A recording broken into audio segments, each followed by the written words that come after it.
Everybody pay attention. Causative verb को अगर आप अच्छे से प्रैक्टिस करना चाहते हैं तो एक कॉपी ले, आप उस कॉपी में जो भी कॉजेटिव वर्ब है, जैसे आप एक में गेट लिख ले, एक में मेक लिख ले, एक में स्टार्ट लिख ले, एक में स्टॉप लिख ले, एक में आप कीप लिख ले, लेट लिख ले। अगर आप हेल्प को भी लिखना चाहते हैं तो हेल्प भी लिख ले। अब इन कॉजेटिव वर्ब को लिखने के बाद में क्या करो, रैंडम सेंटेंस पूछो। वो मुझे जाने नहीं देगा, he will not let me go. क्या कहेंगे बोलो, he will not let me go. वो मुझे जाने नहीं देगा, he will not let me go. मैं आपको जाने दूंगा लेकिन मेरी एक शर्त है, I will let you go but I have a condition. I will let you go but I have a condition. मैं आपकी बोलने में मदद करूंगा। अब जैसे ही मदद करूंगा, I will help you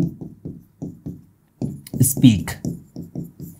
I will help you speak, मैं आपकी बोलने में मदद करूंगा, मैं आपकी इंग्लिश सीखने में मदद करूंगा। I will help you learn English. I will help you learn English. मेरी मम्मा मुझसे चाय बनवाती है, my mother makes me make tea. अब दो बार मेक क्यों आया? एक किसी से काम करवाना मेक होता है और चाय बनाने को भी मेक कहते हैं, इसलिए मेक्स मी मेक टी। अगर आप कहते हैं मेरी मम्मा मुझसे पानी भरवाती है तो फिर बनता है my mother makes me fill water. ठीक है, मेरी मम्मा मुझसे डिशेस बर्तन साफ करवाती हैं, so my mother makes me wash utensils, है ना। तो इस तरीके से मैंने अपनी गाड़ी रिपेयर करवाई, I got my car repaired. आप ये लिस्ट बनाकर रैंडम सेंटेंस पूछें अपने आप से। उसने वहां जाना शुरू कर दिया है।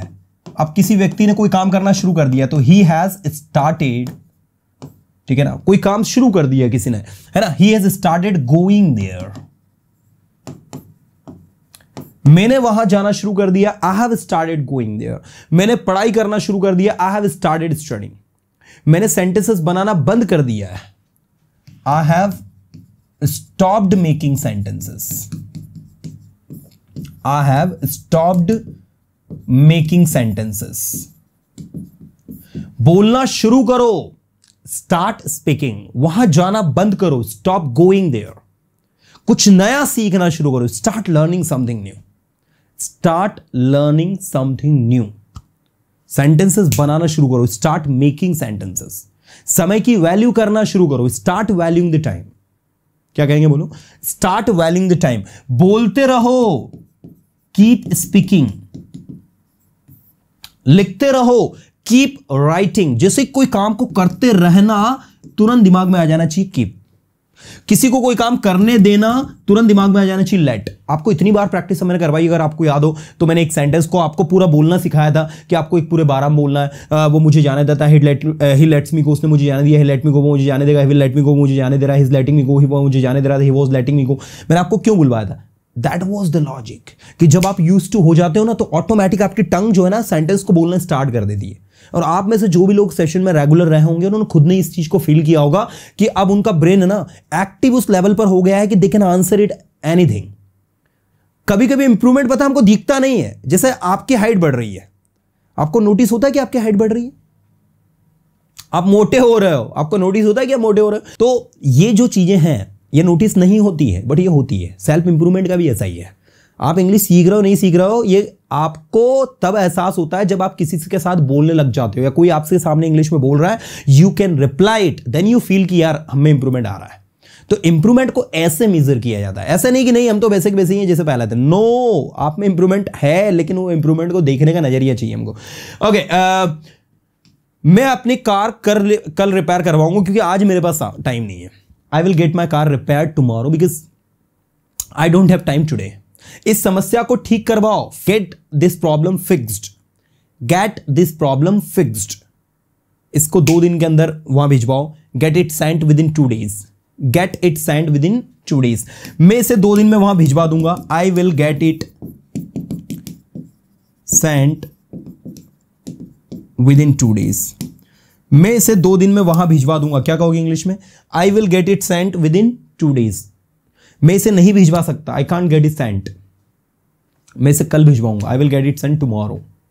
I will get it sent tomorrow, मैं इसे कल भिजवाऊंगा।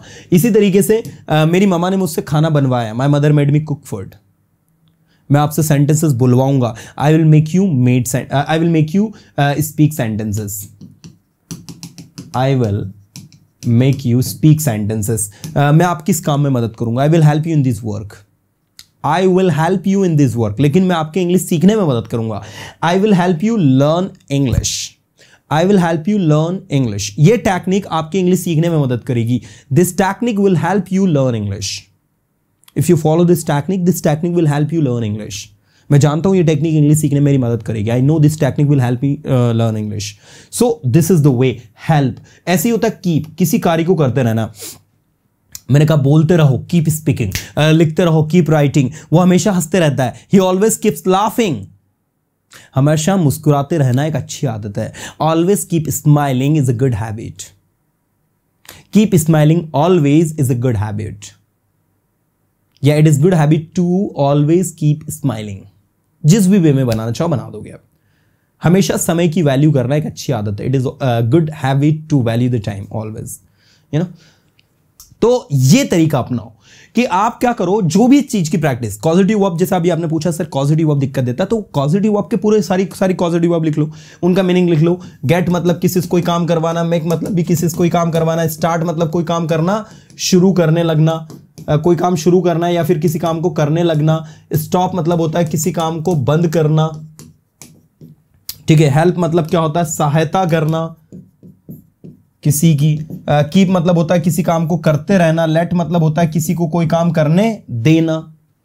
तो यहां पर ये सारी की सारी सिचुएशंस देखो कैसे वर्क कर रही हैं। और जब ये आपके पास है, जब ये टेक्निक आप जानते हो कि कैसे काम कर रही हैं, then things become easy to understand. तो चीजों को समझना बड़ा ही आसान हो जाता है।